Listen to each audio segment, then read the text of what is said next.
everyone and welcome back to my channel and I am back with the second video of my Ujjain series.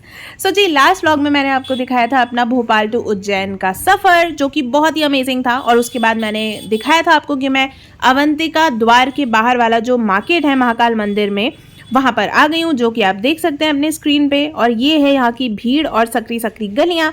इस market का ये फ़ायदा है कि इस मार्केट में आपको सब कुछ मिल जाता है, पूजा सामग्री से लेकर शिव जी को चढ़ाने वाली दुशाला, डमरू, शिव जी के फ़ोटो फ्रेम्स, महाकाल के प्रसाद की दुकानें, खाने पीने के restaurants, everything that you can think of वो आपको यहाँ इस गली में, इस मार्केट में मिल जाएगा। और इसी पूरे मार्केट को क्रॉस करके हम पहुँचते हैं अवंतिका द्वार पे, यानी कि gate number 1 of Mahakal temple, जहाँ मैं पहुँचूँगी।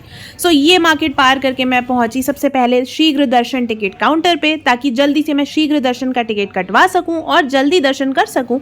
बट यहाँ आकर देखा कि शीघ्र दर्शन की लाइन तो जनरल वालों की लाइन से, यानी कि विदाउट टिकट वालों की लाइन से भी काफ़ी लंबी थी।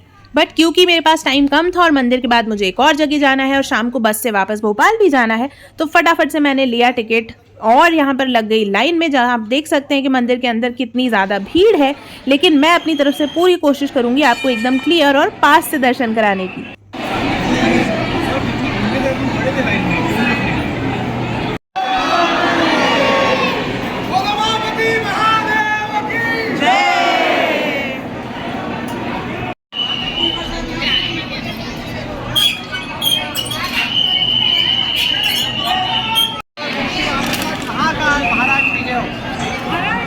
हर हर महादेव।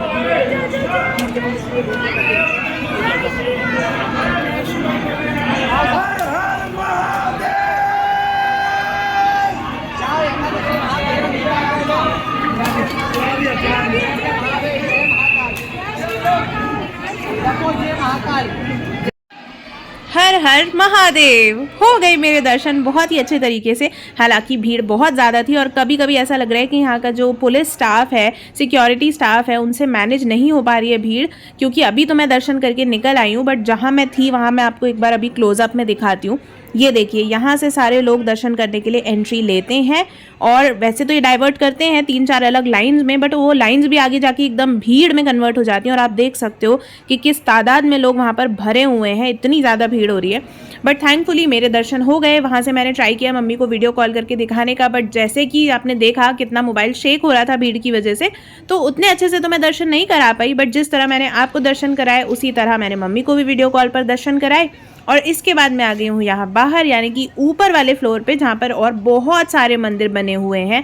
आप यहाँ पर शिव जी के भी अलग अलग मंदिर देख सकते हो और इसके साथ साथ यहाँ पर सभी भगवान जी के ऑलमोस्ट सारे मंदिर हैं, जैसे कृष्ण राधा जी, नवग्रह मंदिर और हनुमान जी का मंदिर, वेंकटेश भगवान का मंदिर, बहुत सारे और मंदिर हैं। तो उनको मैंने पहली बार इस बार विज़िट किया, तो मैंने सोचा अब क्योंकि मैं आई ही हूँ तो क्यों ना जितने भी मंदिर मैं विजिट कर सकती हूँ कर लूँ। तो सबसे पहला था ये मंदिर नवग्रह वाला, जहाँ पर नवग्रह के लिए अलग अलग शिवलिंग बने हैं, उनकी पूजा होती है।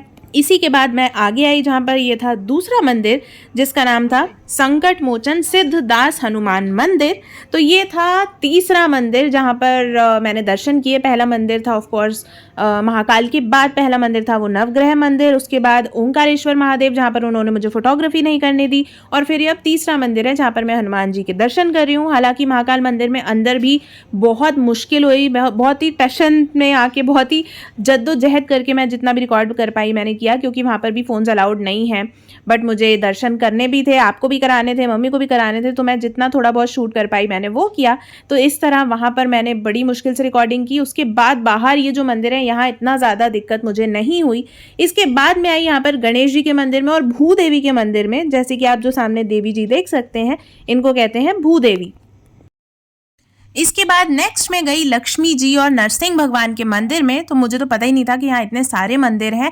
अब जब मैं यहाँ पर सारे मंदिर देखने लगी, जाने लगी, एक्सप्लोर करने लगी, तब मुझे इतने सारे मंदिर नजर आए।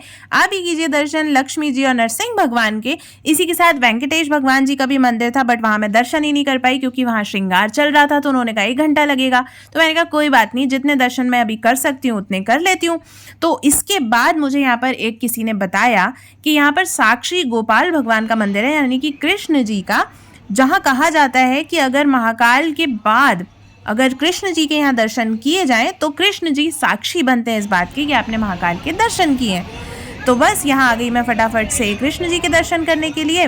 और वैसे तो ये भी कहा जाता है कि महाकाल के बाद काल भैरव के दर्शन करें तभी दर्शन पूर्ण माने जाते हैं, बट फिर मुझे पंडित जी और कुछ लोगों ने बताया कि अगर साक्षी गोपाल जी के भी दर्शन कर लिए जाएं तो वो आपके साक्षी बनते हैं और आपके दर्शन पूर्ण माने जाते हैं। सो साक्षी गोपाल जी के दर्शन करने के बाद मैं आ गई श्री स्वप्नेश्वर महादेव के मंदिर में, जहाँ पर बहुत ही छोटा गेट था, एंट्रेंस बहुत ही पतली थी, बट समहाउ लाइन में लग के अच्छे से मुझे दर्शन हो गए, बहुत ही अच्छे से। मैं अंदर भी गई, अंदर वैसे कुछ लोग अभिषेक करवा रहे थे, लेकिन जल्दी से जाकर मैंने दर्शन किए और बाहर आकर मुझे गणेश जी का एक और मंदिर दिखा जहाँ पर मैंने दर्शन किए।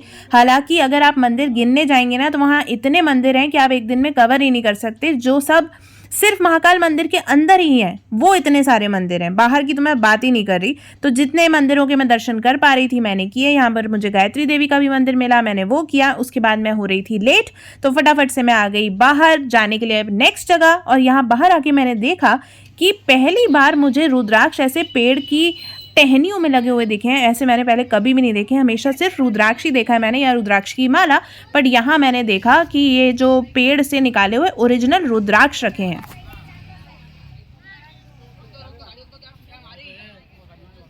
सो जी महाकाल मंदिर से दर्शन करने के बाद मैंने की रैपिडो बुक और फटाफट से निकल गई 24 खंबा माता मंदिर के लिए, क्योंकि ये था वो लैंडमार्क जो पड़ा रास्ते में उस जगह के जहाँ मुझे जाना था। तो देखिए किस्मत कितनी अच्छी है कि देवी माँ का जो मंदिर है वो रास्ते में आया, मेरा लैंडमार्क बना और मेरे अच्छे से यहाँ पर दर्शन भी हो गए, क्योंकि वैसे मुझे इस मंदिर के बारे में कोई आइडिया नहीं था। चलो जी महाकाल के दर्शन मेरे हो गए। उसके बाद जितने भी मंदिर मैंने घूमे आपको भी घुमाए, उससे थोड़े ज्यादा और मैंने घूमे, तो इसलिए बैटरी कम थी फोन की, सारे नहीं घुमाए। अभी मैं यहाँ पर हूँ चौखंबा माता वाले पर मंदिर पे, ये भी दर्शन हो गए। और अब मैं जा रही हूँ अपनी बहुत अच्छी फ्रेंड के यहाँ, जहाँ जाकर मैं आपको दिखाऊंगी ऑब्वियसली। सो उससे स्पेशल बात यह है कि मैं उससे मिल रही हूँ अराउंड 7-8 साल बाद। तो हम दोनों फ्रेंड्स थे जब मैं पुणे में थी और वो मुंबई में थी। उसके बाद हम 7 साल से नहीं मिले और बहुत सारा टाइम हो गया, मतलब उसकी शादी हो गई, अब वो she is a mother now, और उसके जो फादर हैं वो हैं महाकाल मंदिर में पंडित जी। सो बस जल्दी से चलते हैं और मिलते हैं अपनी फ्रेंड से और आपको भी मिलाती हूँ। और ये पहली बार था कि मैं उज्जैन को एज अ सिटी एक्सप्लोर कर रही थी। तो रैपिडो बुक करने का ये भी फ़ायदा था कि यहाँ की जो पतली पतली सड़कें हैं, सकरी गलियाँ हैं, उन सब से होते हुए मैं शहर के बीचों बीच में से अपनी फ्रेंड के घर जा रही थी पहली बार, क्योंकि वैसे तो मैंने उज्जैन नहीं देखा है। और ये देखकर यहाँ का जो गलियाँ वगैरह है, मोहल्ले हैं, ये देखकर मुझे रियलाइज़ हुआ कि Tier 2 Tier 3 सिटीज़ अभी भी वैसी ही हैं जैसे वो 20, 25, 30 साल पहले हुआ करती थी। हालांकि Tier 1 सिटीज़, कैपिटल्स और मेट्रो सिटीज़ को तो बहुत ज़्यादा बदल दिया गया है, जो कि अब उज्जैन भी काफ़ी हद तक बदल रहा है, क्योंकि यहाँ पर महाकुंभ भी है और हमारे जो मध्य प्रदेश के सीएम हैं वो भी उज्जैन से हैं। सो काफ़ी काम यहाँ चल रहा है, बट स्टिल Tier 2 और Tier 3 सिटीज़ अभी भी काफ़ी हद तक उसी तरह हैं जैसे वो 20, 30, 40 साल पहले थी। और इसी तरह 5 मिनट के अंदर बातें करते करते कब मेरी फ्रेंड का घर आ गया, मैं पहुंच गई, पता ही नहीं लगा। मतलब यहाँ इतने छोटे छोटे डिस्टेंसेस हैं कि मुझे महाकाल मंदिर से यहाँ आने में मुश्किल से 5 या 6 मिनट लगे होंगे।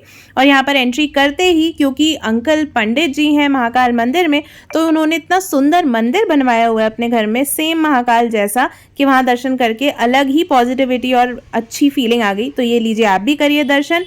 और यहाँ दर्शन करने के बाद मैं जल्दी से पहुंची अपनी फ्रेंड के पास उससे मिलने, जहाँ पर मिली मुझे मेरी फ्रेंड और साथ में 2 छोटे छोटे से क्यूटी पाए, जिनसे मैं आपको भी मिलवाती हूँ। हेलो। और यहाँ पहुँचने के बाद जो हमने गप्पे मारी हैं कि पता ही नहीं चला टाइम कब निकल गया, और मैंने आपको अपनी फ्रेंड से मिलवाया नहीं, तो चलिए अब मिलवाती हूँ आपको उससे। ये हमारी क्यूट लिटिल प्रिंसेस। ओह वाह, उसने रिएक्ट भी किया। हाँ रिएक्ट कर भी रही है, क्यूटी पाए। और जो क्यूट लिटिल प्रिंस है वो कहाँ गया पॉटी करने? वो पॉटी करने गया, वो परेशान कर रहा है उसकी मासी को। अच्छा, ओह मुझे लगा तुम करवा के आ गई। मैं करके आ गई, उसको क्लीन करके आ गई। अच्छा विराज, चलो खाना खाते हैं। विराज। उसके बाद साथ मिलकर हम लोगों ने किया लंच, क्योंकि बहुत देर हो गई थी, गप्पे मारते मारते पता ही नहीं चला कि कब 4 बज गए। और फिर हमने सोचा अरे लंच तो अभी तक नहीं किया है, तो जल्दी से खाना खाया, साथ में की कुछ पुरानी यादें ताज़ा।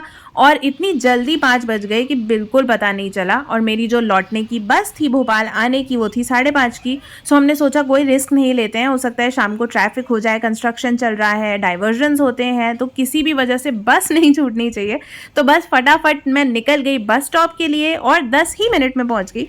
हालांकि कोई दिक्कत नहीं थी बिफोर टाइम पहुंचने में भी, लेकिन अच्छा हुआ मैं पहुंच गई, क्योंकि भोपाल से जब मैं आ रही थी तब तो बस बड़ी धीरे धीरे भर रही थी और 3-3 स्टॉप थे। बट भोपाल जाने के लिए जब मैं उज्जैन से निकली तो ऑलमोस्ट बस पूरी भरी हुई थी, इतनी जल्दी ही 20 मिनट पहले ही। और यहाँ पर कोई मल्टीपल स्टॉप्स थे भी नहीं, यहाँ सिर्फ ये एक ही स्टॉप था जहाँ से लोग बोर्ड हो रहे थे और अब ये सीधे बस जाके रुकेगी Bhopal. 5 hours later. Welcome back to Bhopal. So जी आ गई हूँ मैं वापस अपने शहर। अभी हल्की हल्की सी थकान भी फील हो रही है और मेरी ना आँख लग गई थी, इसलिए मैं बीच में कुछ शूट भी नहीं कर पाई। बट अब हम ऑलमोस्ट घर पहुँच ही गए हैं। बस स्टॉप पर उतरने के बाद मैंने बुक कर लिया था अपने लिए फिर से Rapido, and I am on my way back to home. 20 minutes later. Finally now I am back. बज रहे हैं 9:45। थैंकफुली मैं थोड़ा सा पहले उड़ गई सॉरी बहुत नींद आ रही है, उतर गई आईएसबीटी के, तो मैं टाइम पे घर पहुंच गई। हाँ जी, सो मैं हो गई हूँ यहाँ पर एकदम रिलैक्स। चेंज कर लिया है मैंने और सबसे पहले किया है चाय बनाने का काम, क्योंकि आपको पता ही है, देखा ही आपने कि मैंने दिन में कहीं भी बाहर चाय पी नहीं, और मुझे वैसे भी बाहर की कहीं चाय अच्छी लगती नहीं है। मैं घर में अपने स्टाइल से जो चाय बनाती हूँ ना, वही मुझे बढ़िया लगती है। तो बस इसलिए आते से ही मैंने बनाई, मैंने रख दी चाय बनने के लिए, और इतने में ही चेंज वगैरह कर लिया, मम्मी से बातें कर ली, अपना जो सामान लाई थी वो सब सेट कर दिया, मतलब बैग वगैरह सब जगह पे रख दिया। और अब हाथ मुंह धो के आराम से बैठी हूँ, क्योंकि थक बहुत गई हूँ। ऑल्दो जो मेरा आज का दिन था, it was a really well spend day. मतलब मैं कहाँ से शुरू करूँ और कहाँ ख़त्म करूँ। आपको याद होगा जब मैं वहाँ उज्जैन पहुँची थी तो मैंने आपसे कहा था कि बहुत सारी ऐसी चीज़ें होती हैं जो मैं आपको डिटेल में बताऊँगी, जिससे लिटरली ऐसा फील होता है कि महादेव आपके साथ हैं, वो अपनी प्रेजेंस फील कराते हैं। और मेरे साथ आज बहुत सारे ऐसे इंसिडेंट्स हुए। फॉर एग्जाम्पल, मैं बहुत चिंता में थी, मतलब बहुत टेंशन थी मुझे इस बात की कि कहीं बारिश ना हो जाए, नहीं तो मैं भीग कर कैसे मंदिर जाऊंगी, फिर भीगे भीगे वैसे ही कपड़ों में कैसे रहूंगी, तबीयत ना ख़राब हो जाए, एक बार निमोनिया हो चुका है एंड वॉट नॉट। और मुझे मेरी फ्रेंड ने, प्रतीक्षा ने भी बताया था, मैंने उससे जाने से पहले पूछा था कि बारिश हो रही है क्या, तो उसने मुझे कहा था यार कल तो बहुत तेज़ हुई थी, अच्छी खासी हुई थी, लेट्स सी। तो मैं भी डर गई थी, यहाँ पर भी बारिश हो रही थी, मुझे लग रहा था बस मैं जिस दिन जाऊँ उस दिन कोई गड़बड़ ना हो। और देखो आज एक बूंद भी नहीं गिरी है, लिटरली एक बूंद भी नहीं गिरी है, बल्कि इवन सूरज चमक रहा था, धूप निकल रही थी। सो एक ये हो गया। सिमिलरली मुझे बहुत क्लियरली पता था कि ओला, उबर, रैपिडो कुछ भी नहीं चलता है उज्जैन में, लेकिन फिर भी पता नहीं क्यों एक बार को मेरा मन किया कि एक बार रैपिडो कैजुअली ऐसी खोल के तो देखें। और मैंने खोल कर देखा तो उसमें कैब्स भी दिख गई, आई मीन राइड्स भी दिख गई, बाइक्स दिख रही थी, ई रिक्शाज दिख रहे थे, ऑटोज दिख रहे थे। मैंने बुक किया, बुक भी हो गई। और वहाँ के जो लोग ओवर हाइप्ड प्राइजेस मांग रहे थे ऑटो के, जैसे 2-4 किलोमीटर की 150 रुपये, 200 रुपये, वो सब अवॉइड करते हुए मैं 50 रुपये में रैपिडो बाइक से पहुंची हूँ। और मुझे वो सब माथापच्ची में भी नहीं पड़ना पड़ा कि इस ऑटो वाले से बात करो, उससे बात करो, नेगोशिएट करो एंड व्हाट नॉट। और लोकेशन का भी झंझट नहीं हुआ कि मैं ढूंढ रही हूँ कौन सी चीज़ कहाँ है, सब कुछ जीपीएस से, रैपिडो से मॉनिटर हो ही गया। तो मतलब ये छोटे छोटे इंसिडेंट्स ऐसे होते हैं ना, जिससे भगवान जी आपको बताते हैं कि वो आपके साथ है। सो बस यही, और चाहिए क्या इंसान को, भगवान साथ हो, यही सबसे बड़ी चीज़ है। तो ये सब एक्सपीरियंस करके मैं इतना बढ़िया फील कर रही हूँ ना कि मैं क्या बताऊँ। ऑल्दो मैं थकी हुई हूँ, लेकिन जो एनर्जी है ना वो नहीं खत्म हो रही है। प्लस फिर प्रतीक्षा से भी मिली, अंकल से भी मिली, भैया से भी मिली, जो दोनों महाकाल मंदिर में ही पूजा करते हैं, भगवान की सेवा करते हैं, तो बढ़िया लगा। और छोटी सी बेबी से भी मिली, और आपको भी मैंने दिखाया। ऑल्दो मैं बहुत ज़्यादा कुछ नहीं दिखा पाई, क्योंकि सब लोग कैमरा फ्रेंडली भी नहीं होते हैं, और फिर सबके घर में आप इतना ओपनली व्लॉग भी नहीं कर सकते हो। बट जितना दिखा सकी उतना दिखाया, और बहुत मज़ा आया उससे इतने सालों बाद मिलके और बातें करके। एंड अब जाके फाइनली मेरा दिन एंड हो रहा है चाय के साथ। तो चलिए इस व्लॉग को भी यहीं पर करती हूँ एंड। आई होप ये व्लॉग आपको अच्छा लगा होगा, अगर लगा हो तो लाइक कर दीजिएगा और कॉमेंट्स में मुझे ज़रूर बताइएगा। इसी के साथ मिलते हैं नेक्स्ट व्लॉग में। Till then take care and bye.